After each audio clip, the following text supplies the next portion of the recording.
Olá, vamos discutir um pouco sobre o direito e a legislação ambiental.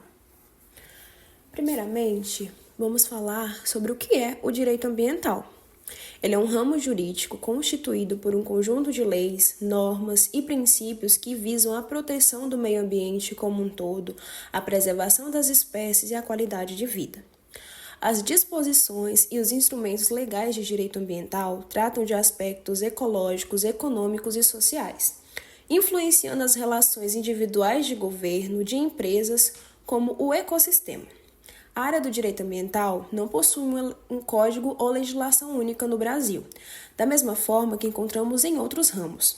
Ao longo dos anos, as leis ambientais foram se desenvolvendo e se aprimorando, sendo que atualmente o ordenamento jurídico brasileiro possui diversas legislações esparsas que regulam o tema. Abordaremos as principais delas mais adiante. Para efetivar a proteção do meio ambiente, o direito ambiental lança mão de vários princípios, os quais estão espalhados em diversas leis. Existem 6 deles que são considerados mais importantes e conhecidos. Dentre esses princípios, o primeiro deles é o princípio da precaução, que antecede ao princípio da prevenção. Por meio dele, objetiva-se evitar qualquer risco de dano ao meio ambiente. Existem casos, por exemplo, que uma atividade empresarial sabidamente irá causar danos ambientais. Neste é o princípio da prevenção que atua. Entretanto, quando não é possível ter certeza sobre os riscos e danos que uma conduta ou atividade pode causar, haverá incidência do princípio da precaução. Assim, em situações de incerteza quanto à ocorrência do dano ambiental, o princípio incide para evitar riscos, impedindo que a conduta seja concretizada. O segundo dele é o princípio da prevenção, que, embora gere dúvidas quanto à comparação à precaução, o princípio da prevenção é aplicado em momentos distintos. A ideia de prevenção está ligada à ideia de cautela e de ações que devem ser tomadas para se evitar ocorrências de dano. De modo geral, todo dano ambiental é considerado irreversível, de difícil ou impossível reparação. Isso demonstra a importância de prevenção para que seja possível evitá-los.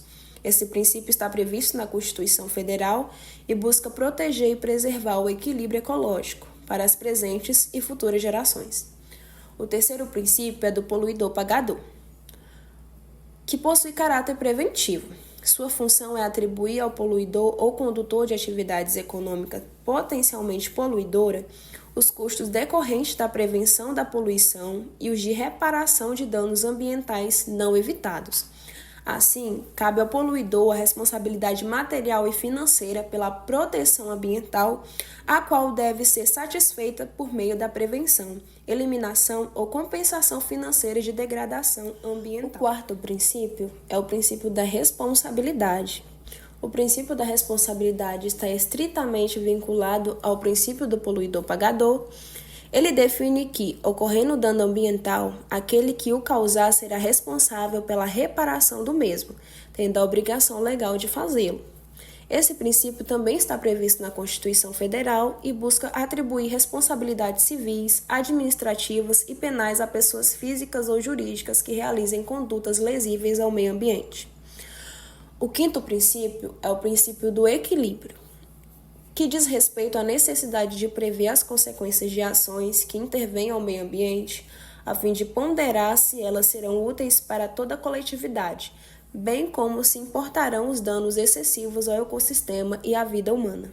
Por meio dele, deve-se avaliar então as intervenções no meio ambiente que trarão resultado globalmente positivo, analisando-se as implicações ambientais, econômicas e sociais.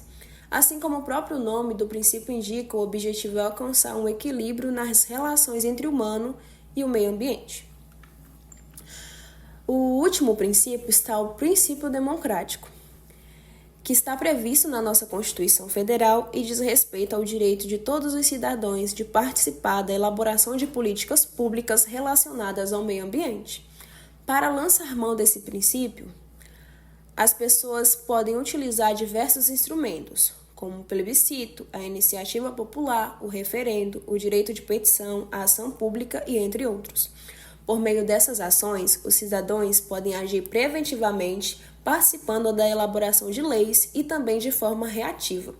quando já houver consolidação de algum dano ambiental utilizando a ação civil pública, por exemplo. Pondo fim a essa breve explicação, e conforme já foi mencionado, o direito ambiental brasileiro não possui um código que contenha todas as disposições legais sobre a proteção ambiental. A Constituição Federal, que é considerada a lei maior, em seu escopo, possui diversos artigos que mencionam a necessidade da proteção ambiental. As principais estão localizadas no título 8, capítulo 6, que fala exclusivamente sobre o meio ambiente.